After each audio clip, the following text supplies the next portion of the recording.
નમસ્કાર મિત્રો, આજે આપણે પ્રાયોગિક સંશોધન યોજના ભાગ 3 અંતર્ગત અર્ધ પ્રાયોગિક સંશોધન યોજના વિશે ચર્ચા કરીશું. શરૂઆત કરતાં પહેલાં આપણે યાદ કરી લઈએ પ્રયોગ એટલે શું. પ્રયોગ એટલે કોઈ નિયંત્રિત વાતાવરણમાં કોઈ સ્વતંત્ર ચલની અથવા માવજતની પરતંત્ર ચલ પર પડતી અસર તપાસવી, અને પ્રયોગ દ્વારા આપણે સ્વતંત્ર ચલ અને પરતંત્ર ચલ વચ્ચે કારણ અસર સંબંધ પ્રસ્થાપિત કરવાનો પ્રયત્ન કરીએ છીએ. કોઈપણ પ્રયોગ કરવાના મુખ્ય બે હેતુ હોય છે. નંબર 1 કે સ્વતંત્ર ચલની પરતંત્ર ચલ પર પડતી ચોક્કસ અસર તપાસવી, અને બીજું સંશોધન અને પ્રયોગના જે પરિણામો મળે છે એને મોટા વ્યાપ વિશ્વ પર લાગુ કરવું. આ દ્રષ્ટિએ પ્રાયોગિક યોજના ના સંદર્ભમાં બે પ્રકારની યથાર્થતા અંગે વિચાર કરવામાં આવે છે. કોઈપણ પ્રયોગની સ્વતંત્ર ચલની પરતંત્ર ચલ પર પડતી અસર ચોકસાઈપૂર્વક માપવાની ક્ષમતાને તે પ્રાયોગિક યોજનાની આંતરિક યથાર્થતા કહે છે. અને પ્રયોગના પરિણામોને જેવા પરિણામો મળ્યા છે એવા જ પરિણામો ભવિષ્યમાં પણ એ પ્રયોગ લાગુ પાડીને મેળવી શકાય તો એ પ્રયોગ બાહ્ય યથાર્થતા ધરાવે છે એમ કહેવાય. આ બે હેતુઓને ધ્યાનમાં રાખીને, આ બે પ્રકારની યથાર્થતાને ધ્યાનમાં રાખીને પ્રાયોગિક સંશોધન માટે અલગ અલગ પ્રકારની યોજનાઓ નિશ્ચિત કરવામાં આવી છે.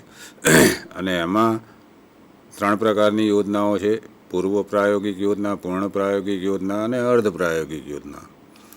પૂર્વ પ્રાયોગિક યોજના કે જેમાં પ્રયોગની આંતરિક કે બાહ્ય યથાર્થતા જાળવવા માટેના કોઈપણ પ્રયત્નો કરવામાં આવતા નથી અથવા તો કરી શકાતા નથી, તેને પૂર્વ પ્રાયોગિક યોજના કહે છે. પૂર્ણ પ્રાયોગિક યોજના, જે પ્રાયોગિક યોજનામાં પ્રયોગની આંતરિક અને બાહ્ય યથાર્થતા જાળવવા માટેના તમામ પ્રયત્નો કરવામાં આવે, મહત્તમ કક્ષાએ પ્રયત્ન કરવામાં આવે તેવી પ્રાયોગિક યોજનાને પૂર્ણ પ્રાયોગિક યોજના કહે છે. મનોવિજ્ઞાન, શિક્ષણ, સામાજિક વિજ્ઞાનોમાં પૂર્ણ પ્રાયોગિક યોજનાઓ એક વિચાર છે, પણ સંપૂર્ણપણે આંતરિક અને બાહ્ય યથાર્થતા આ તમામ ક્ષેત્રોમાં જાળવી શકાય એ શક્ય બનતું નથી. તેમ છતાં પણ બંને પ્રકારની યથાર્થતા જાળવવાના મહત્તમ પ્રયત્નો કરવામાં આવે તેવી પ્રાયોગિક યોજનાને પૂર્ણ પ્રાયોગિક યોજના કહે છે, ખાસ કરીને શિક્ષણ, મનોવિજ્ઞાન, સામાજિક વિજ્ઞાનોમાં. ત્યારબાદ આવે છે અર્ધ પ્રાયોગિક યોજના, જેને અંગ્રેજીમાં કહેવાય છે quasi experimental design. Quasi, QUASI. Quasi means similar to something, not identical but similar to something. એટલે કે કોઈના સમરૂપ હોવું, એકરૂપ હોવું નહીં, આઇડેન્ટિકલ નહીં, એના જેવું દેખાવું પણ સંપૂર્ણપણે એવું જ હોવું એવું નથી. That is quasi. એટલે અર્ધ પ્રાયોગિક યોજના,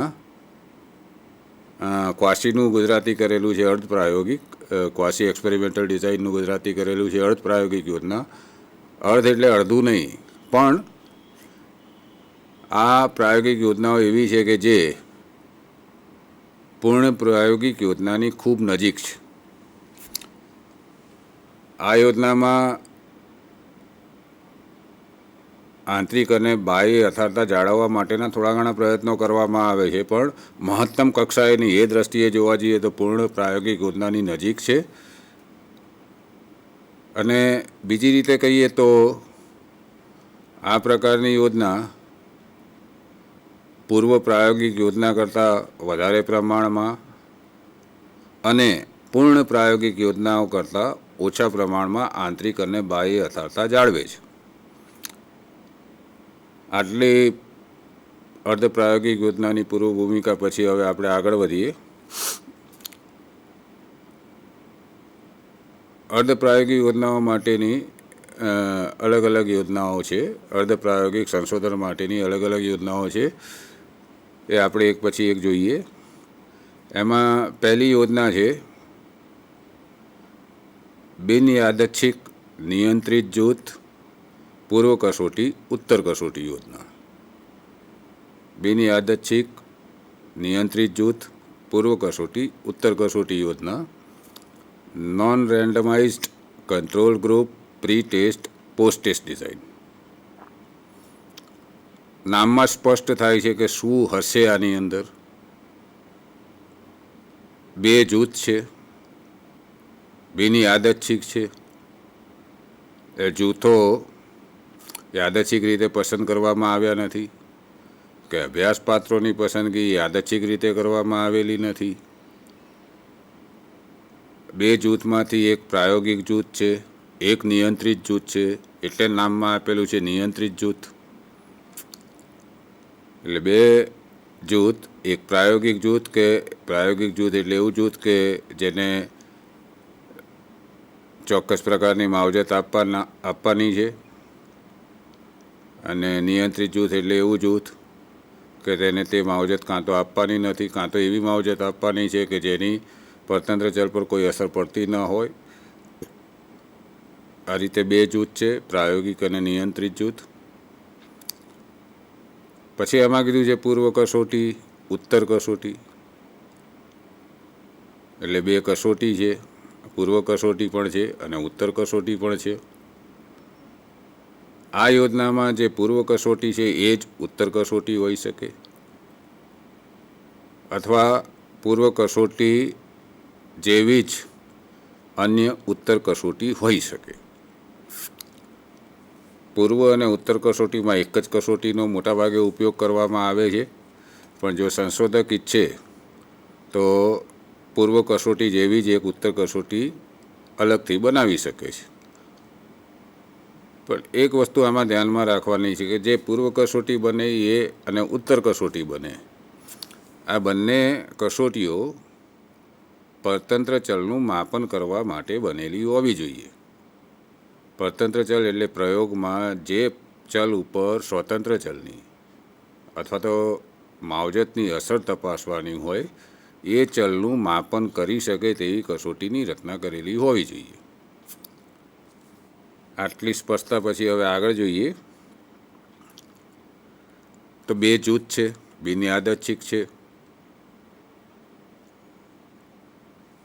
જૂથોને નિયંત્રિત કરવા માટેના કોઈ પ્રયત્નો કરવામાં આવેલા નથી, એ રીતે બે જૂથ મેળવેલા છે કે બનાવેલા છે.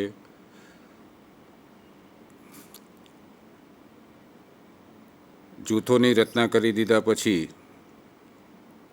પરતંત્ર ચલનું માપન કરી શકે એવી પૂર્વ કસોટી બંને જૂથની લેવામાં આવે છે. બંને જૂથના પ્રાપ્તાંકોની નોંધ કરવામાં આવે છે. પ્રયોગ કર્યા પહેલાં પૂર્વ કસોટી લીધા બાદ બંને જૂથને ચોક્કસ માવજત આપવામાં આવે છે. પ્રાયોગિક જૂથને એવી માવજત આપવામાં આવે છે કે જેની અસર આપણે પરતંત્ર ચલ પર પડે છે કે નહીં તેની તપાસ કરવાની છે.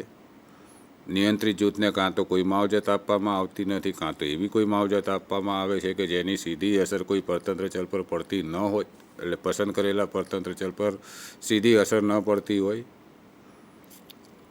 ચોક્કસ સમય મર્યાદા સુધી માવજત આપ્યા બાદ બંને જૂથની ઉત્તર કસોટી લેવામાં આવે છે. એટલે કે પ્રયોગ પછી બંને જૂથની સમાન કસોટી લેવામાં આવે છે, અને આ ઉત્તર કસોટી પણ પરતંત્ર ચલનું માપન કરી શકે તેવી હોય છે. આ રીતે આપણને પ્રયોગ બાદ બંને જૂથ માટેના પ્રાપ્તાંકો મળે છે ઉત્તર કસોટી પર આધારિત. આ રીતે જોઈએ તો આપણી જોડે પ્રાપ્તાંકોના કુલ 4 સેટ થઈ ગયા. માવજત આપ્યા પહેલાં પૂર્વ કસોટીમાં બે જૂથના પ્રાપ્તાંકો, બંને જૂથના પ્રાપ્તાંકોના એક સેટ એટલે 2 સેટ, અને માવજત આપ્યા પછી બંને જૂથના પ્રાપ્તાંકોના એક સેટ એટલે બીજા 2 સેટ. આ રીતે આપણી જોડે ડેટાના 4 સેટ થઈ ગયા. હવે પૃથ્થકરણની વાત આવે છે, એનાલિસિસની વાત આવે છે. ડેટા તો આપણી જોડે આવી ગયા છે, તો પૃથ્થકરણ કઈ રીતે કરવું? હવે આમાં પૂર્વ કસોટી અને ઉત્તર કસોટી બંને છે. એટલે કોઈ એક જૂથના પૂર્વ કસોટી અને ઉત્તર કસોટીના પ્રાપ્તાંકો વચ્ચેનો તફાવત અહીંયા શોધવાની જરૂર રહેતી નથી. વધારે સ્પષ્ટ રીતે કહીએ તો ઉદાહરણ તરીકે પ્રાયોગિક જૂથના આપણી જોડે પૂર્વ કસોટીના પણ પ્રાપ્તાંક છે અને ઉત્તર કસોટીના પણ પ્રાપ્તાંક છે. તો પ્રાયોગિક જૂથના પૂર્વ કસોટી અને ઉત્તર કસોટીના પ્રાપ્તાંકો વચ્ચે તુલના કરવાની કોઈ જરૂર રહેતી નથી, કારણ કે સ્વાભાવિક છે કે માવજત આપ્યા પહેલાં પરતંત્ર ચલનું માપન કરવામાં આવે, પછી માવજત આપ્યા પછી પણ પરતંત્ર ચલનું માપન કરવામાં આવે તો સ્વાભાવિક એમાં તફાવત જોવા મળે, વધારો જોવા મળે. પરતંત્ર ચલના સંદર્ભમાં અભ્યાસપાત્રોમાં ફેરફાર થયેલો જોવા મળે. એક જૂથ પૂર્વ કસોટી ઉત્તર કસોટી હોય ત્યારે આ બંને પ્રકારના પ્રાપ્તાંકોની તુલના કરવી અનિવાર્ય બની જાય છે. પણ અહીંયા તો આપણી જોડે નિયંત્રિત જૂથ પણ છે, એટલે આપણે જોવાનું છે કે માવજતની અસર છે કે નહીં. એટલે જો પ્રાયોગિક જૂથના પૂર્વ અને ઉત્તર કસોટીના પ્રાપ્તાંકોની તુલના કરીએ, તફાવત આવે, તો નિયંત્રિત જૂથ જોડે એની તુલના કઈ રીતે કરાય? એક સવાલ ત્યાં આગળ ઊભો થાય. પ્રાયોગિક જૂથના પૂર્વ અને ઉત્તર કસોટીના પ્રાપ્તાંકોની તુલના કરો અને નિયંત્રિત જૂથના પૂર્વ કસોટી અને ઉત્તર કસોટીના પ્રાપ્તાંકોની તુલના કરો. એ બે વચ્ચે સંબંધ કઈ રીતે સ્થાપિત કરવો? એ આવી તુલનામાં શક્ય બનતું નથી. તેમ છતાં આપણે અહીંયા પૂર્વ કસોટીનો ઉપયોગ કરવો છે, એટલે પૂર્વ કસોટી ઉત્તર કસોટીના પ્રાપ્તાંકોના આધારે ચોક્કસ નિર્ણય પર પહોંચવા માટે તુલના કરવાની 3 રીત છે. નંબર 1, લાભાંકને આધારે. લાભાંક એટલે કે ગેઇન સ્કોરને આધારે. Gain, GAIN, gain score. શું છે ગેઇન સ્કોર? તો દરેક પાત્ર, પછી એ પ્રાયોગિક જૂથનો હોય કે નિયંત્રિત જૂથનો હોય, દરેક પાત્રના ઉત્તર કસોટીના પ્રાપ્તાંક અને તેના પૂર્વ કસોટીના પ્રાપ્તાંક વચ્ચેનો તફાવત શોધવો. એટલે કે ઉત્તર કસોટી માઇનસ પૂર્વ કસોટી. ઉત્તર કસોટીને પ્રાયોગિક સંશોધન યોજનામાં T2 કહે છે. ટેસ્ટ, T મીન્સ ટેસ્ટ અને 2 સેકન્ડ ટેસ્ટ. અને પૂર્વ કસોટીને T1 કહે છે. T એટલે ટેસ્ટ, 1 એટલે ફર્સ્ટ ટેસ્ટ, એટલે કે પૂર્વ કસોટી. એટલે કોઈ પણ પાત્રના T2માંથી T1ને માઇનસ કરીએ તો એ લાભાંક મળ્યો કહેવાય. આગળ વાત કરીએ એ પ્રમાણે કે માવજત આપ્યા પછી સુધારો થાય, માપનમાં સુધારો થાય, પરતંત્ર ચલના સંદર્ભમાં અભ્યાસપાત્રનું જે માપન કરવામાં આવ્યું હોય તેમાં સુધારો થાય, કારણ કે માવજત આપેલી છે, માવજતની કંઈક અસર તો આવે. એટલે લાભાંક ગેઇન સ્કોર. શાના સંદર્ભમાં લાભાંક? તો જે માવજત આપી છે એના કારણે જે વધારો થયો છે, સુધારો થયો છે, એને લાભાંક કીધા છે. તો આ રીતે પ્રાયોગિક જૂથ અને નિયંત્રિત જૂથના દરેક પ્રાપ્તાંકોના, દરેક પાત્રોના લાભાંકની ગણના કરવામાં આવે. આવી ગણતરી કર્યા બાદ હવે આપણી જોડે પ્રાપ્તાંકોના 2 જૂથ રહેશે. પ્રાયોગ જૂથના તમામ પાત્રોના લાભાંક ગેઇન સ્કોર અને નિયંત્રિત જૂથના તમામ પાત્રોના લાભાંક ગેઇન સ્કોર. એટલે પ્રાયોગિક અને નિયંત્રિત જૂથના પ્રાયોગિક અને નિયંત્રિત જૂથના પાત્રોના લાભાંકોની તુલના કરીને આપણે નિશ્ચિત કરી શકીએ કે સ્વતંત્ર ચલની પરતંત્ર ચલ પર અસર પડ્યા બાદ પરતંત્ર ચલના સંદર્ભમાં અભ્યાસપાત્રોમાં સુધારો જોવા મળ્યો કે નહીં. જો પ્રાયોગિક જૂથના લાભાંકો સાર્થક રીતે નિયંત્રિત જૂથના લાભાંકો કરતાં વધુ હોય તો આપણે કહી શકીએ કે માવજતની જે અસર છે તે સાર્થક અસર છે, અને પછી આપણે ડિસિઝન લઈ શકીએ કે સ્વતંત્ર ચલની પરતંત્ર ચલ પર અસર પડે છે. અને આ રીતે સ્વતંત્ર અને પરતંત્ર ચલ વચ્ચે કારણ અસર સંબંધ પ્રસ્થાપિત કરી શકાય. જો આવો તફાવત સાર્થક ના આવે તો આપણે કહી શકીએ કે સ્વતંત્ર અને પરતંત્ર ચલ વચ્ચે કોઈ પણ પ્રકારનો કારણ અસર સંબંધ નથી. એટલે એક રીત આ થઈ પૂર્વ કસોટી ઉત્તર કસોટીના સંદર્ભમાં લાભાંકને આધારે. લાભાંકની આપણે ગણતરી નથી કરવી માની લો, પણ અહીંયા આગળ પૂર્વ કસોટી લીધી છે આપણે અને લાભાંકની ગણતરી નથી કરવા માગતા, તો પૂર્વ કસોટીને સહચલ તરીકે સ્વીકારી લેવાનું. કોવેરિએટ સહચલ તરીકે પૂર્વ કસોટીના પ્રાપ્તાંકોને સ્વીકારીને પ્રદત્તનું વિશ્લેષણ કરવાનું, ડેટાનું એનાલિસિસ કરવાનું. અને જ્યારે સહચલ તરીકે આપણે કોઈ ચલને સ્વીકારીએ છીએ, કોઈ ચલને અહીંયા આગળ પૂર્વ કસોટીના પ્રાપ્તાંકો એ સહચલ તરીકે આપણે સ્વીકારીએ છીએ. પૂર્વ કસોટીના પ્રાપ્તાંકો તો ચલ જ છે, કારણ કે દરેકના, પણ આપણે પેલું સ્વતંત્ર અને પરતંત્ર ચલના સંદર્ભમાં જે વાત કરીએ છીએ અહીંયા વસ્તુ નથી, આ પૂર્વ કસોટીના પ્રાપ્તાંકો છે. એટલે પૂર્વ કસોટીના પ્રાપ્તાંકોને સહચલ તરીકે સ્વીકારીને પ્રદત્ત વિશ્લેષણ માટે, ડેટા એનાલિસિસ માટે વિશિષ્ટ આંકડાશાસ્ત્રીય પ્રયુક્તિ કે જેને આપણે એન્કોવા કહીએ છીએ તેનો ઉપયોગ કરાય. એન્કોવા, એનાલિસિસ ઓફ કોવેરાયન્સ, જેને ગુજરાતીમાં કહેવાય છે સવિચરણ પૃથક્કરણ. એટલે આ આંકડાશાસ્ત્રી પ્રયુક્તિનો ઉપયોગ કરીને આપણે નિર્ણય લઈ શકીએ છીએ કે સ્વતંત્ર ચલની પરતંત્ર ચલ પર સાર્થક અસર છે કે નહીં. હોય તો આપણે કહીએ કે સ્વતંત્ર ચલ એટલે કે માવજત અને પરતંત્ર ચલ વચ્ચે કારણ અસર સંબંધ છે. અને ડેટાનું આંકડાશાસ્ત્રી વિશ્લેષણ કરવાની આ એક પ્રાચલીય કસોટી છે ને ખૂબ જ સરસ કસોટી માનવામાં આવે છે, પરંતુ એની ગણતરી ખૂબ સંકુલ છે, કોમ્પ્લેક્સ ગણતરી છે.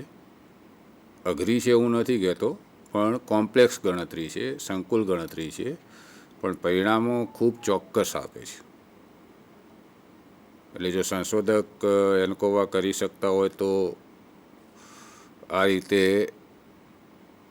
બિનયાદચ્છિક નિયંત્રિત જૂથ પૂર્વ કસોટી ઉત્તર કસોટી યોજનાના પ્રદત્તનું વિશ્લેષણ કરીને નિર્ણય લઈ શકે છે.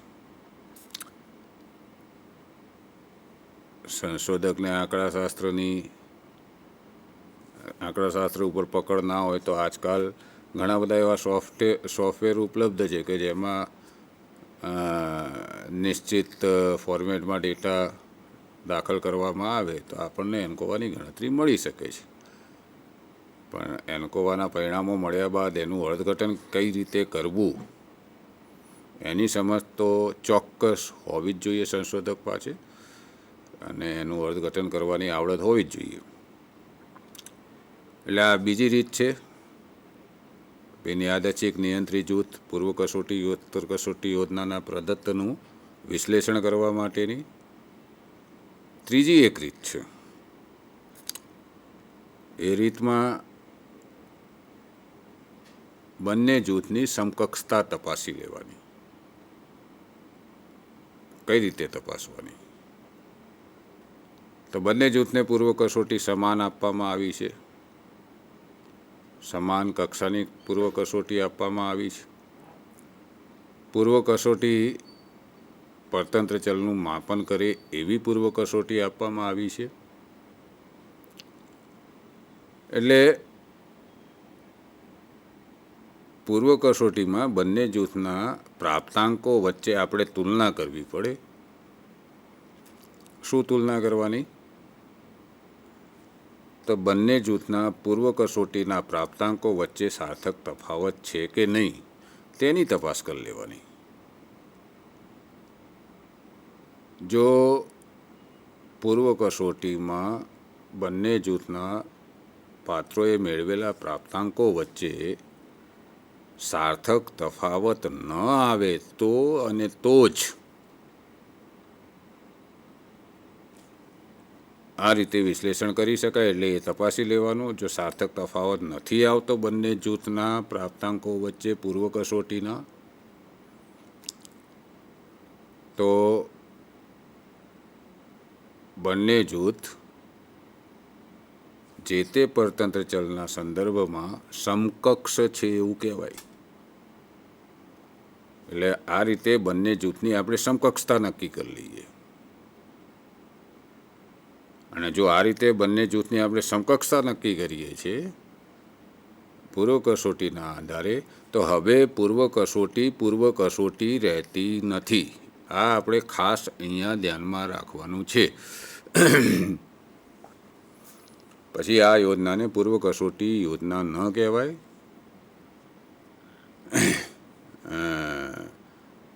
પૂર્વ કસોટીના પ્રાપ્તાંકોનો ઉપયોગ જૂથની સમકક્ષતા માટે તપાસવામાં આવ્યા છે. પછી હવે એ પ્રાપ્તાંકોનો ઉપયોગ નથી કરવાનો. આગળનું જે વિશ્લેષણ કરવાનું છે, આગળનું જે પૃથ્થકરણ કરવાનું છે, એમાં ફક્ત ઉત્તર કસોટીના પ્રાપ્તાંકોને આધારે કરવાનું છે. એટલે બંને જૂથ સમકક્ષ થઈ ગયા, કારણ કે પૂર્વ કસોટીના પ્રાપ્તાંકો વચ્ચે સાર્થક તફાવત નથી આવતો હોય ત્યારે. અને જો બંને જૂથના પૂર્વ કસોટીના પ્રાપ્તાંકો વચ્ચે સાર્થક તફાવત આવે તો પછી આ વિશ્લેષણની રીત ભૂલી જવાની. પછી અગાઉ જે બે ચર્ચા કરી છે, લાભાંકને આધારે અથવા સહચલને આધારે ડેટાનું વિશ્લેષણ કરવાનું. ફરીથી કહી દઉં છું, જો પૂર્વ કસોટીમાં બંને જૂથના પાત્રોએ મેળવેલા પ્રાપ્તાંકો વચ્ચે સાર્થક તફાવત આવે તો બંને જૂથ સમકક્ષ નથી. અને એવા સંજોગોમાં અગાઉ જે બે ગણતરી માટેની વાત કરી છે, પૃથ્થકરણ માટેની તકનિકની વાત કરી છે, તેનો ઉપયોગ કરવાનો લાભાંકને આધારે અથવા સહચલને આધારે. સહચલ તરીકે પૂર્વ કસોટીના પ્રાપ્તાંકોને સ્વીકારીને. પૂર્વ કસોટીના પ્રાપ્તાંકો વચ્ચે સાર્થક તફાવત નથી આવ્યો તો બંને જૂથ સમકક્ષ થઈ ગયા. પૂર્વ કસોટી ભૂલી જવાની. હવે માવજત આપી દીધી. માવજત આપ્યા પછી ઉત્તર કસોટી લીધી અને ઉત્તર કસોટીના જે પ્રાપ્તાંકો બંને જૂથના આવ્યા એ પ્રાપ્તાંકોની તુલના કરી. અને એ પ્રાપ્તાંકોની તુલના કરતાં જો ખબર પડે કે બંને જૂથના પ્રાપ્તાંકો વચ્ચે સાર્થક તફાવત છે ઉત્તર કસોટીના, તો આપણે કહી શકીએ કે સ્વતંત્ર ચલની પરતંત્ર ચલ પર સાર્થક અસર છે. અને કહી શકીએ કે સ્વતંત્ર ચલ અને પરતંત્ર ચલ વચ્ચે કારણ અસર સંબંધ છે. અને જો ઉત્તર કસોટીના પ્રાપ્તાંકો વચ્ચે સાર્થક તફાવત ન આવ્યો તો આપણે કહી શકીએ કે સ્વતંત્ર ચલની પરતંત્ર ચલ પર સાર્થક અસર નથી. અને આવા સંજોગોમાં સ્વતંત્ર અને પરતંત્ર ચલ વચ્ચે કારણ અસર સંબંધ પ્રસ્થાપિત થતો નથી એવું આપણે જાહેર કરી શકીએ. એટલે આ થઈ પહેલી અર્ધ પ્રાયોગિક યોજના. એટલે આ યોજનામાં ગણતરીના આધારે આપણે ચલોને થોડા ઘણા નિયંત્રિત કરવાનો પ્રયત્ન કરીએ છીએ. કારણ કે જૂથોની પસંદગી યાદચ્છિક રીતે નથી કરવામાં આવી. કોઈ ચોક્કસ જોગવાઈ કરીને, કોઈ ચોક્કસ તકનિકનો ઉપયોગ કરીને બંને જૂથને સમકક્ષ બનાવવાનો પ્રયત્ન કરવામાં આવ્યો નથી. તેમ છતાં આ ગણતરીના આધારે આપણે ચલોને નિયંત્રિત કરવાનો પ્રયત્ન કરીએ છીએ. તેથી આને અર્ધ પ્રાયોગિક યોજનામાં સામેલ કરવામાં આવે છે. એવું પણ નથી કે આમાં સ્વતંત્ર ચલની પરતંત્ર ચલ પર પડતી ચોખ્ખી અસર તપાસવા માટેના કોઈ પ્રયત્નો કરવામાં આવતા નથી. પ્રયત્નો કરવામાં આવે છે પણ આંકડાશાસ્ત્રી પ્રયુક્તિઓ દ્વારા. તેથી આને અર્ધ પ્રાયોગિક યોજનામાં આનો સમાવેશ થાય છે. બીજી યોજના છે અર્ધ પ્રાયોગિક યોજનામાં કાઉન્ટર બેલેન્સ ડિઝાઇન. સમતુલિત યોજના, કાઉન્ટર બેલેન્સ ડિઝાઇન. આને સાયક્લિક ડિઝાઇન પણ કહે છે, ચક્રીય યોજના પણ કહે છે. આની વિશેષતા શું છે કે જ્યારે પાત્રોની પસંદગી યાદચ્છિક રીતે ન કરી શકાતી હોય, નંબર 1, નંબર 2, જ્યારે પૂર્વ કસોટી ન લઈ શકાતી હોય, આ બંને વાત હોય ત્યારે, અને અભ્યાસપાત્રોના 2 કે 2 કરતાં વધારે જૂથ બનાવવા પડે એવા સંજોગો હોય ત્યારે, એટલે આ 3 બાબતોને ધ્યાનમાં રાખીએ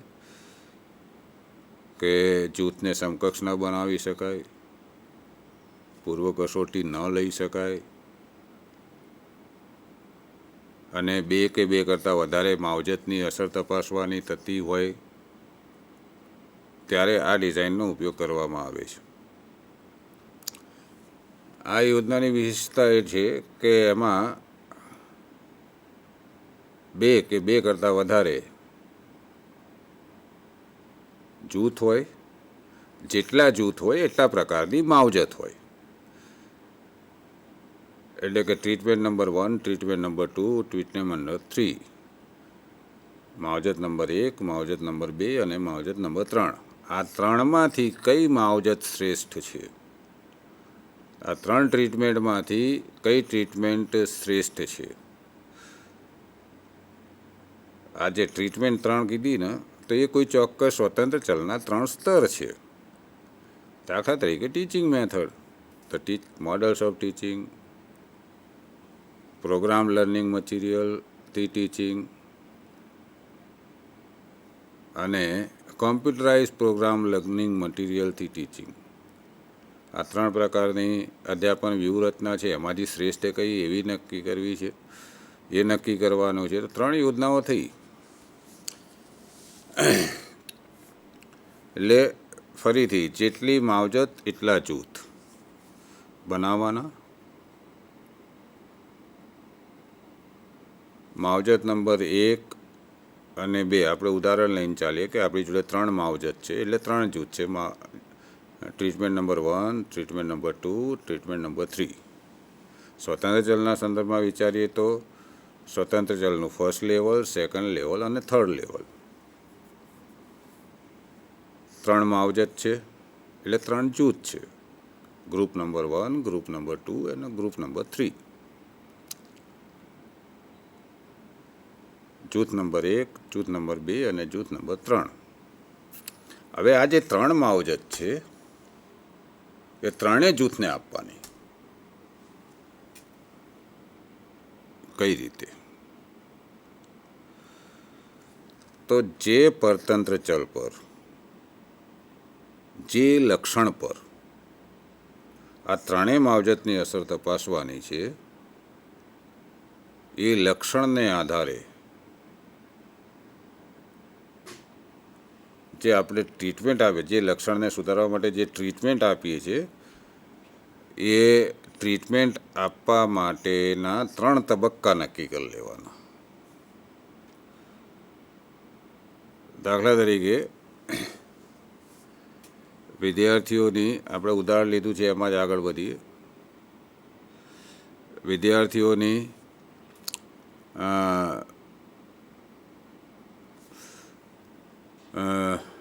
ચોક્કસ વિષયની સિદ્ધિ પર આ 3 પદ્ધતિની અસરકારકતા શું છે એ આપણે તપાસવું છે. ચોક્કસ વિષયની સિદ્ધિનો વિકાસ કરવા માટે 3માંથી કઈ પદ્ધતિનો ઉપયોગ કરવો તેની આપણે તપાસ કરવી છે. તો અહીંયા પરતંત્ર ચલ છે જે તે વિષયની સિદ્ધિ. માવજત નંબર 1 છે મોડલ્સ ઓફ ટીચિંગ. માવજત નંબર 2 છે અભિક્રમિત અધ્યયન, પ્રોગ્રામ્ડ લર્નિંગ. અને માવજત નંબર 3 છે કોમ્પ્યુટરાઇઝ્ડ પ્રોગ્રામ લર્નિંગ, કોમ્પ્યુટરકૃત અધિક્રમિત અધ્યયન સામગ્રીનો ઉપયોગ કરીને વિદ્યાર્થીઓ જોડે અધ્યયન કરાવવું. હવે જે વિષયની સિદ્ધિના સંદર્ભમાં આમની તપાસ કરવાની છે, આમની અસરકારકતાની તપાસ કરવી છે, એ વિષયના આપણે 3 યુનિટ તૈયાર કરવાના. 3 યુનિટ કેમ? કારણ કે 3 પ્રકારની માવજત છે. જો 4 પ્રકારની માવજત હોત તો એના 4 યુનિટ તૈયાર કરવાના. ફક્ત 2 પ્રકારની માવજત હોય તો જે તે વિષયની સિદ્ધિને ધ્યાનમાં રાખી તેને ભણાવવા માટેના 2 યુનિટ નક્કી કરવાના. અહીંયા આપણે 3 યુનિટ નક્કી કરી લીધા જે તે વિષયના.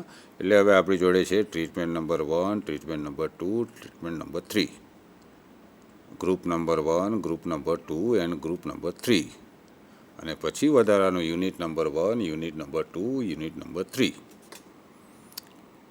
હવે પહેલો યુનિટ ત્રણેય જૂથને અલગ અલગ માવજત આપીને ભણાવવાનું, અલગ અલગ પદ્ધતિ દ્વારા ભણાવવાનું. પહેલો યુનિટ ત્રણેય જૂથને અલગ અલગ પદ્ધતિ દ્વારા ભણાવીએ. એટલે જૂથ નંબર 1ને ટ્રીટમેન્ટ નંબર 1, જૂથ નંબર 2ને ટ્રીટમેન્ટ નંબર 2, જૂથ નંબર 3ને ટ્રીટમેન્ટ નંબર 3. ત્રણેયને એક જ યુનિટ, સમાન યુનિટ ભણાયા. ચોક્કસ સમય સુધી આપણા આયોજન મુજબ ત્રણેય જૂથને શિક્ષણ આપ્યું. પછી એક યુનિટનું શિક્ષણ પૂરું થઈ જાય પછી એ યુનિટ પર આધારિત કસોટી લેવાની ત્રણેય જૂથની, અને એ કસોટીના પ્રાપ્તાંકોની નોંધ રાખવાની. હવે આપણે બીજા યુનિટ પર જઈશું. બીજા યુનિટ પર બીજા યુનિટનું શિક્ષણ આપતી વખતે ત્રણેય જૂથની માવજત બદલી દેવાની. પહેલાં જૂથ નંબર 1ને માવજત નંબર 1 આપેલી, એના બદલે હવે જૂથ નંબર 1ને માવજત નંબર 2 આપીશું, એટલે કે બીજી પદ્ધતિથી ભણાવીશું. જૂથ નંબર 2ને ત્રીજી પદ્ધતિથી ભણાવીશું, એટલે કે માવજત નંબર 3 આપીશું, અને ત્રીજા જૂથને પહેલી પદ્ધતિથી એટલે કે ટ્રીટમેન્ટ નંબર 1 આપીશું. આ રીતે આપણે બદલી દઈશું. અને ચોક્કસ સમય સુધી ત્રણેય જૂથને હવે બીજો યુનિટ ભણાવવામાં આવશે. આ રીતે ભણાવ્યા પછી, આ રીતે શિક્ષણ આપ્યા પછી, આ રીતે એમની જોડે અધ્યયન કરાવ્યા પછી ફક્ત બીજા યુનિટને ધ્યાનમાં રાખીને, બીજા એકમને ધ્યાનમાં રાખીને ત્રણેય જૂથની કસોટીઓ લઈશું અને ત્રણેય જૂથના પ્રાપ્તાંકોને નોંધીશું. હવે ત્રીજો યુનિટ ભણાવવાની વાત આવી તો હવે ત્રણેય જૂથને જે માવજત હજી સુધી નથી આપી એ માવજત આપવાની. હવે માવજત બદલી દેવાની, માવજત રિપીટ નથી કરવાની. અગાઉ જે બે માવજત મળી ગઈ છે, જે 2 ટ્રીટમેન્ટ મળી ગઈ છે, એ ટ્રીટમેન્ટ સિવાયની ત્રીજી ટ્રીટમેન્ટ હવે ત્રણેય જૂથને આપવાની. એટલે કે એ ત્રીજી પદ્ધતિ દ્વારા ત્રણેય જૂથને, ત્રણેયની ત્રીજી પદ્ધતિ અલગ છે, જે અગાઉ 2 આપી નથી એમાંથી, અગાઉ 2 આપી છે એના સિવાયની છે. એટલે ત્રીજો યુનિટ પણ ત્રણેય જૂથને અલગ અલગ પદ્ધતિથી ભણાવીશું. નિશ્ચિત સમય સુધી આયોજન પ્રમાણે શિક્ષણ આપીશું. યુનિટ ત્રીજો છે. આ પતી જાય પછી હવે ત્રીજા યુનિટ પર આધારિત કસોટી લઈશું. એટલે એ જે પ્રાપ્તાંકો આવે એની નોંધ કરીશું. તો આ રીતે આપણી જોડે 3 યુનિટ માટે 3 કસોટી. યુનિટ દર વખતે ત્રણેય જૂથ માટે સમાન. પહેલી વખતે ત્રણેય જૂથને સમાન યુનિટ ભણાવવાનો, પદ્ધતિ અલગ. પહેલો યુનિટ ભણાવી દીધા પછી ત્રણેયની સમાન કસોટી લેવાની, એક જ કસોટી ત્રણેય જૂથની લેવાની. બીજી વખતે ત્રણેય જૂથને સમાન યુનિટ ભણાવવાનો, પદ્ધતિ બદલી દેવાની. આ પ્રક્રિયા પત્યા પછી બીજા યુનિટની કસોટી સમાન. પછી ત્રીજી વખતે ત્રીજો યુનિટ ભણાવતી વખતે ત્રણેય જૂથની ટ્રીટમેન્ટ બદલી દઈશું. ટ્રીટમેન્ટ આપ્યા પછી ત્રીજી કસોટી લઈશું, ત્રણેય માટેની કસોટી સમાન. આ રીતે દરેક જૂથને દરેક પ્રકારની માવજત અલગ અલગ તબક્કે આપીશું અને 3 વખત કસોટી લઈશું અને 3 વખત પ્રાપ્તાંકો મળશે. પછી પ્રાપ્તાંકોનું વિશ્લેષણ કરવા માટે જૂથ નંબર 1ની ત્રણેય કસોટીઓના પ્રાપ્તાંકો એકસાથે રાખીશું. જૂથ નંબર 2ના ત્રણેય કસોટીના પ્રાપ્તાંકો એકસાથે રાખીશું અને જૂથ નંબર 3ના ત્રણેય કસોટીના પ્રાપ્તાંકો એકસાથે રાખીશું. આ રીતે આપણને 3 સેટ મળશે. જૂથ નંબર 1ના તમામ કસોટીના પ્રાપ્તાંકો, જૂથ નંબર 2ના તમામ કસોટીના પ્રાપ્તાંકો અને જૂથ નંબર 3ના તમામ કસોટીના પ્રાપ્તાંકો. આ રીતે કસોટી લીધા પછી આપણે ત્રણેય જૂથના પ્રાપ્તાંકોની તુલના કરીશું અને જેના પ્રાપ્તાંકો અન્ય બે જૂથના પ્રાપ્તાંકો કરતાં સાર્થક રીતે ઊંચા આવે તો આપણે કહીશું કે એમાં એ જૂથને જે ક્રમમાં આપણે ટ્રીટમેન્ટ આપેલી એ ક્રમમાં ટ્રીટમેન્ટ આપવામાં આવે તો પરિણામ વધારે સારું મળે છે.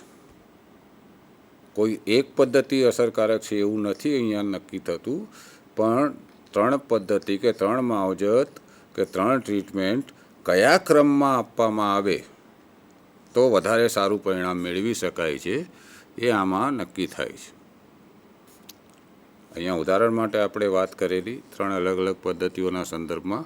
એટલે જો ત્રણેય પદ્ધતિઓનો આપણે ભવિષ્યમાં ઉપયોગ કરવા માંગતા હોય તો જેના પ્રાપ્તાંકો સૌથી વધારે આવ્યા છે એ જ ક્રમમાં આપણે વિવિધ અધ્યાપન પદ્ધતિ કે અધ્યાપન વ્યૂહરચનાનો ઉપયોગ કરવાનો એ ચોક્કસ ક્રમમાં જ.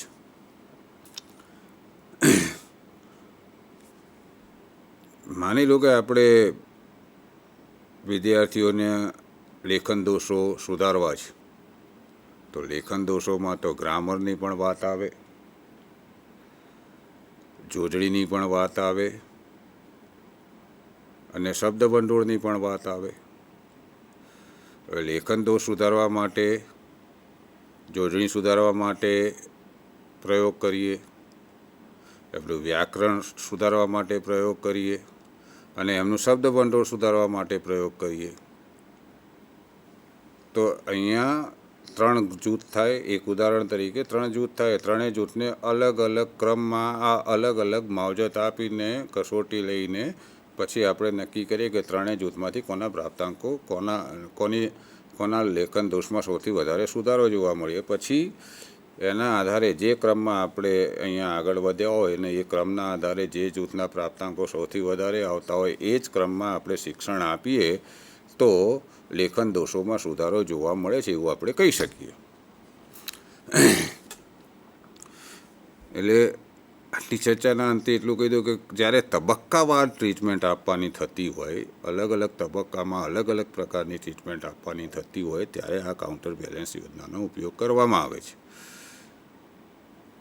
એક જ તબક્કામાં જો ટ્રીટમેન્ટ આપી દેવાની હોય તો પછી આનો ઉપયોગ ન કરી શકાય. એટલે તબક્કાવાર જ્યારે આપણે ટ્રીટમેન્ટ આપવાની વાત આવે ત્યારે આ યોજનાનો ઉપયોગ કરી શકાય છે. એટલે આ બીજી યોજના સમતુલિત યોજના.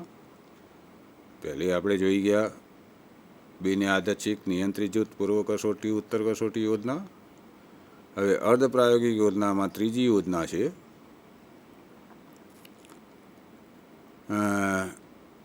સમય શ્રેણી યોજના. એક જૂથ સમય શ્રેણી યોજના. નામ છે એક જૂથ એટલે એક જ જૂથ છે, કુદરતી રીતે સર્જાયેલ જૂથ છે, એક જૂથ પસંદ કરી લીધું છે. જે સ્વતંત્ર ચલની આપણે પરતંત્ર ચલ પર અસર તપાસવાની છે તેને ધ્યાનમાં સમય શ્રેણી યોજના. એટલે ધ્યાનમાં રાખવાનું છે કે જે પરતંત્ર ચલ પર આપણે માવજતની અસર તપાસવા માંગીએ છીએ, અહીંયા એક જ જૂથ છે એટલે માવજત જ કહીશું, ટ્રીટમેન્ટ જ કહીશું, એ ટ્રીટમેન્ટની અસર તપાસવા માંગીએ છીએ એ પરતંત્ર ચલને ધ્યાનમાં રાખીને પાત્રોને માવજત આપ્યા પહેલાં તમામ પાત્રોની એક કરતાં વધુ વખત પૂર્વ કસોટી લેવામાં આવે છે. એક કરતાં વધુ વખત પૂર્વ કસોટી લેવામાં આવે છે નિશ્ચિત સમયના અંતરાલે. એટલે પૂર્વ કસોટી નંબર 1, પૂર્વ કસોટી નંબર 2, પૂર્વ કસોટી નંબર 3, પૂર્વ કસોટી નંબર 4, જે આપણે નિશ્ચિત કર્યું હોય એ પ્રમાણે 4 કે 5, 3 પણ હોઈ શકે. એટલે એક કરતાં વધુ વખત પૂર્વ કસોટી લેવામાં આવે છે. અભ્યાસપાત્રો એ કસોટીમાં મેળવેલા પ્રાપ્તાંકોની નોંધ કરવામાં આવે છે. ત્યારબાદ એમને ચોક્કસ ટ્રીટમેન્ટ આપવામાં આવે છે, માવજત આપવામાં આવે છે. અને માવજત આપ્યા પછી જેટલી વખત પૂર્વ કસોટી લીધી હતી તેટલી જ વખત ઉત્તર કસોટી પણ લેવામાં આવે છે, નિશ્ચિત સમયના અંતરાલે. એટલે જો માની લો કે આપણે 4 વખત પૂર્વ કસોટી લીધી હોય તો 4 વખત ઉત્તર કસોટી લેવામાં આવે છે. એટલે જો 4 વખતના સંદર્ભમાં વિચારીએ તો એક જ જૂથ માટે આપણી જોડે 8 ડેટા સેટ બને છે. પછી આ રીતે પ્રાપ્તાંકો મેળવ્યા બાદ માવજતની પરતંત્ર ચલ પર સાર્થક અસર છે કે નહીં તેની તપાસ કરવા માટે સમય શ્રેણી પૃથ્થકરણ યોજના, આંકડાશાસ્ત્રની સમય શ્રેણી પૃથ્થકરણ યોજનાનો ઉપયોગ કરવામાં આવે છે. અને આ ખૂબ જ કોમ્પ્લેક્સ ગણતરી છે, પણ એ ગણતરીના આધારે પછી નિર્ણય લેવામાં આવે છે કે સ્વતંત્ર ચલની પરતંત્ર ચલ પર સાર્થક અસર છે કે નહીં. અહીંયા માવજતની પરતંત્ર ચલ પર સાર્થક અસર છે કે નહીં, માવજત અને પરતંત્ર ચલ વચ્ચે કારણ અસર સંબંધ છે કે નહીં, આવા પૃથ્થકરણ દ્વારા જાણવામાં આવે છે. અહીંયા જૂથ એક જ છે.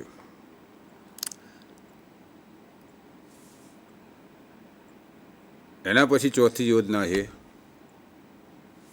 નિયંત્રિત જૂથ સમય શ્રેણી યોજના, controlled group time series design. Controlled group, નિયંત્રિત જૂથ. જ્યારે નિયંત્રિત જૂથની વાત આવે ત્યારે એક કરતાં વધારે જૂથો એ નક્કી છે. એટલે આમાં 2 જૂથ પસંદ કરવામાં આવે છે. યાદચ્છીકરણની કોઈ યોજના લગાડવામાં આવતી નથી, જૂથને સમકક્ષ બનાવવામાં આવતા નથી. 2માંથી એક જૂથને પ્રાયોગિક જૂથને એક જૂથને નિયંત્રિત જૂથ કહે છે. બંને જૂથને માવજત આપ્યા પહેલાં બંને જૂથની એક કરતાં વધુ વખત પૂર્વ કસોટી નિશ્ચિત સમયાંતરાલે લેવામાં આવે છે. માની લો કે 4 વખત પૂર્વ કસોટી લીધી તો બંને જૂથની ચોક્કસ સમયના અંતરાલ પછી 4 વખત પૂર્વ કસોટી લેવામાં આવે છે. એટલે જો 2 જૂથ છે ને 4 વખત પૂર્વ કસોટી લેવામાં આવે તો આપણી જોડે 8 ડેટા સેટ પૂર્વ કસોટી ના મળે. એટલે નક્કી કરેલી સંખ્યામાં પૂર્વ કસોટી લીધા બાદ બંને જૂથને માવજત આપવામાં આવે. પ્રાયોગિક જૂથને સ્વતંત્ર ચલને ધ્યાનમાં રાખીને માવજત આપવામાં આવે છે. નિયંત્રિત જૂથને કાં તો કોઈ માવજત આપવામાં આવતી નથી, કાં તો એની સીધી અસર પરતંત્ર ચલ પર ન પડે એવી કોઈ માવજત આપવામાં આવે છે. પરંપરાગત માવજત આપવામાં આવે છે, કોઈ વિશિષ્ટ માવજત આપવામાં આવતી નથી. અને ચોક્કસ સમય સુધી બંને જૂથને આ રીતે માવજત આપ્યા બાદ જેટલી વખત પૂર્વ કસોટી લેવામાં આવી હતી એટલી જ વખત ઉત્તર કસોટી લેવામાં આવે. આપણે અહીંયા 4 પૂર્વ કસોટીની વાત કરી તો ફરીથી 4 વખત ઉત્તર કસોટી લેવાની બંને જૂથની ચોક્કસ સમયના અંતરાલે. એટલે ઉત્તર કસોટીના આપણને 8 ડેટા સેટ મળે, પ્રદત્તના સેટ મળે, પ્રદત્તની શ્રેણી મળે આપણને 8 ઉત્તર કસોટીની અને 8 પૂર્વ કસોટીની. આ રીતે કુલ પ્રાપ્તાંકોની કુલ 16 શ્રેણી મળે. હવે એમની સમય શ્રેણી આંકડાશાસ્ત્રી તકનીકીનો ઉપયોગ કરીને વિશ્લેષણ કરવામાં આવે છે અને પછી નિશ્ચિત કરવામાં આવે છે કે માવજતની પરતંત્ર ચલ પર અસર છે કે નહીં. તે માટે બંને જૂથના પ્રાપ્તાંકોની તુલના કરવામાં આવે છે. આ રીતે અર્ધપ્રાયોગિક યોજનાઓ આપણે વાત કરી, 4 અર્ધપ્રાયોગિક યોજનાઓ. મિત્રો, હવે પ્રાયોગિક યોજનાના પ્રકારો અહીંયા આગળ પૂર્ણ થાય છે. છેલ્લે ફરી યાદ કરાવી દઉં. પૂર્વ પ્રાયોગિક યોજના, પૂર્ણ પ્રાયોગિક યોજના અને અર્ધ પ્રાયોગિક યોજનાઓના પ્રકાર. પ્રાયોગિક યોજનાઓના પ્રકાર તેમની એટલે કે પ્રાયોગિક યોજનાઓની આંતરિક અને બાહ્ય યથાર્થતા જાળવવાની ક્ષમતાને આધારે પાડવામાં આવેલા છે. હજી કોઈ નિયંત્રણ માટેના પરતંત્ર ચલ પર આંતરિક અને બાહ્ય યથાર્થતા જાળવવા માટેની કોઈ નવી તકનીક આવે તો આ યોજનામાં વધારો પણ થઈ શકે છે. મિત્રો, પ્રાયોગિક સંશોધન યોજનાના ત્રીજા ભાગમાં આપણે થોડી હવે વાત કરી લઈએ પ્રાયોગિક સંશોધન યોજનાના સોપાનો.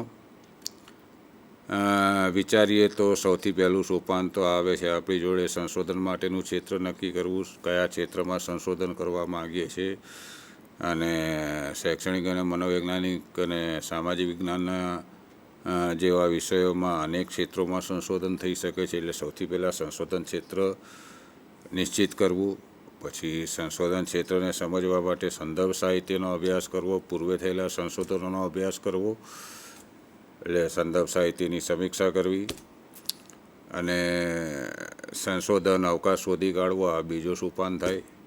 ત્રીજા સોપાનમાં સંશોધન સમસ્યા નિશ્ચિત કરવી. સંશોધન અવકાશ જે શોધેલો છે આપણે એના આધારે સંશોધન સમસ્યા નિશ્ચિત કરવી. સંશોધન સમસ્યા નિશ્ચિત કર્યા પછી સંશોધનના હેતુઓ, પ્રયોગના હેતુઓ નિશ્ચિત કરવા. સંશોધનના હેતુઓ નિશ્ચિત કરવા. સંશોધનના હેતુઓ નિશ્ચિત થઈ ગયા પછી ઉત્કલ્પનાની રચના કરવી. ઉત્કલ્પનાની રચના કર્યા પછી સંશોધનના સ્વતંત્ર અને પરતંત્ર અને જો પરિવર્તક ચલ હોય તો પરિવર્તક અને નિયંત્રિત હોય તો નિયંત્રિત અને આંતરવર્તી ચલ હોય તો આંતરવર્તી. જ્યારે પ્રાયોગિક સંશોધનની વાત કરતા હોઈએ ત્યારે આ પાંચે પ્રકારના ચલોની સ્પષ્ટતા કરવી. આ ચલોની સ્પષ્ટતા કરી દીધા પછી વ્યાપ વિશ્વ નિશ્ચિત કરવું. સંશોધન માટે પાત્રો કયા વ્યાપ વિશ્વમાંથી પસંદ કરવાના છે એ વ્યાપ વિશ્વ નક્કી કરીને એને વ્યાખ્યાયિત કરવું. નક્કી કરવું કરતાં અહીંયા વ્યાખ્યાયિત કરવું. અને વ્યાપ વિશ્વ વ્યાખ્યાયિત કર્યા પછી નિદર્શ પસંદ કરવો. અને નિદર્શ પસંદ કરતી વખતે આપણે ખાસ ધ્યાનમાં રાખવાનું છે કે ત્રણેય પ્રકારની પ્રાયોગિક સંશોધન યોજનામાંથી કઈ યોજનાને લાગુ પાડી શકાય છે એના આધારે નિદર્શ પસંદગી થાય, અથવા તો નિદર્શ પસંદગીના આધારે આ ત્રણમાંથી કઈ યોજનાનો અમલ કરવામાં આવશે એ નિશ્ચિત થાય. એટલે વ્યાપ વિશ્વ વ્યાખ્યાયિત કર્યા પછી નિદર્શ પસંદ કરવો અને નિદર્શને વ્યાખ્યાયિત કરવો, સ્પષ્ટ કરવો. ત્યારબાદ સંશોધન માટે ઉપકરણની રચના કરવી અથવા ઉપકરણની પસંદગી કરવી. એટલે કે માવજત આપ્યા પછી પરતંત્ર ચલનું માપન કરવા માટે કયા ઉપકરણનો ઉપયોગ કરવામાં આવશે તે નક્કી કરવું. અને જો એવું કોઈ ઉપકરણ તૈયાર હોય તો એની પસંદગી કરવી. તૈયાર ન હોય તો એનો વિકાસ કરવો, એવું ઉપકરણ બનાવવું. ઉપકરણ બની ગયા પછી વ્યાપ વિશ્વ નક્કી થઈ ગયા પછી સંશોધન યોજના નિશ્ચિત કરવાની. કારણ કે પ્રાયોગિક સંશોધન છે એ ફિક્સ છે, પણ કઈ પ્રાયોગિક સંશોધન યોજનાની ત્રણમાંથી કઈ યોજનાનો ઉપયોગ કરવાનો છે એનું પણ ઉલ્લેખ કરવો. એનું પણ કારણ આપવું પડે કે ભાઈ શા માટે આ પર્ટિક્યુલર નિશ્ચિત પ્રકારની પ્રાયોગિક સંશોધન યોજનાનો ઉપયોગ કરેલો છે. એની સ્પષ્ટતા કરી દીધા પછી પ્રયોગ માટેનું આયોજન કરવું, પ્લાનિંગ બનાવવું. માવજત આપવા માટેનું પ્લાનિંગ બનાવવું. પ્લાનિંગ બનાવી દીધા પછી જો કોઈ માવજત માટે કોઈ કાર્યક્રમની રચના કરવી હોય, વિકાસ કરવો તો કાર્યક્રમનો વિકાસ કરવો. પ્લાનિંગ થઈ ગયું, કાર્યક્રમનો વિકાસ પણ થઈ ગયો અને એનું આયોજન પણ થઈ ગયું. પછી અમલીકરણ કરવાનું. એટલે હવે માવજત આપવાની જેટલા પણ જૂથ હોય એના માટે જે માવજત નક્કી કરેલી એ માવજત આપવાની. માવજત આપી દીધા પછી નિશ્ચિત સમય બાદ પ્રદત્તનું એકત્રીકરણ કરવું. એટલે કે ડેટા એકત્ર કરવા, એના માટે સંશોધન ઉપકરણનો ઉપયોગ કરવો. અને પ્રદત્ત માટે ડેટા એકત્ર કર્યા બાદ પ્રદત્તનું એકત્રીકરણ કરવું અને વિશ્લેષણ કરવું. વિશ્લેષણ કરીને તેનું અર્થઘટન કરવું. અર્થઘટન કર્યા પછી પરિણામો તારવવા. કઈ માવજત અસરકારક છે અને કઈ નથી એ નિશ્ચિત કરવું.